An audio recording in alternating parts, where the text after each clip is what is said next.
भारत के पहले स्वदेशी विमान वाहक पोत आईएनएस विक्रांत का शामिल होना भारतीय नौसेना के इतिहास में एक निर्णायक क्षण होगा। इसी नाम का और देश के पहले विमान वाहक पोत का उत्तराधिकारी बनाया गया ये एयरक्राफ्ट कैरियर आईएनएस विक्रांत या IAC-1 भारत को दुनिया की महान नौसैनिक ताकतों की एक चुनिंदा क्लब में पहुंचा देगा, यानी दुनिया भर में पहुंच और गहरे समुद्र में ऑपरेशन करने की क्षमता वाली एक समुद्री शक्ति बनाने में आईएनएस विक्रांत बड़ी भूमिका निभाएगा और अब ये देश में अपनी ताकत से दुश्मनों के छक्के भी छुड़ाने वाला है। आइए जानते हैं कि आईएनएस विक्रांत पर क्या क्या सुविधाएं हैं। आईएनएस विक्रांत 262 मीटर लंबा और 62 मीटर चौड़ा है, जिसके फ्लाइट डेक 2 फुटबॉल मैदान से बड़े हैं। विमान वाहक पोत पूरी तरह से लोड होने पर लगभग 43,000 टन विस्थापित करता है। यह 28 समुद्री मील की अधिकतम डिजाइन गति के साथ एक बार में 7,500 समुद्री मील की दूरी तय कर सकता है, जो लगभग 14,000 किलोमीटर के बराबर है।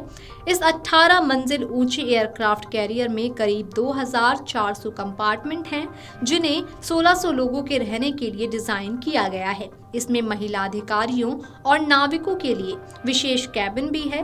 इसके एविएशन हैंगर में लगभग 20 विमान रह सकते हैं। अपने पूरी तरह क्षमता में आईएनएस विक्रांत पर 30 विमान तैनात होंगे, जिसमें रूसी मूल के MiG-29 लड़ाकू जेट और airborne early warning control helicopter Kamov 31, US में बने MH-60 मल्टी रोल हेलीकॉप्टर शामिल होंगे। इसके साथ ही घरेलू उन्नत हल्के हेलीकॉप्टर और हल्के लड़ाकू विमान भी इस पर तैनात रहेंगे। देश के पहले स्वदेशी विमान वाहक पोत आईएनएस विक्रांत ने इस साल परिचालन संबंधित अंतिम मंजूरी प्राप्त करने के बाद पूर्ण रूप से संचालन योग्य होने का दर्जा हासिल कर लिया है। दक्षिणी नौसेना कमान के flag officer commanding in chief vice admiral V Srinivas ने सोमवार को इसकी जानकारी दी।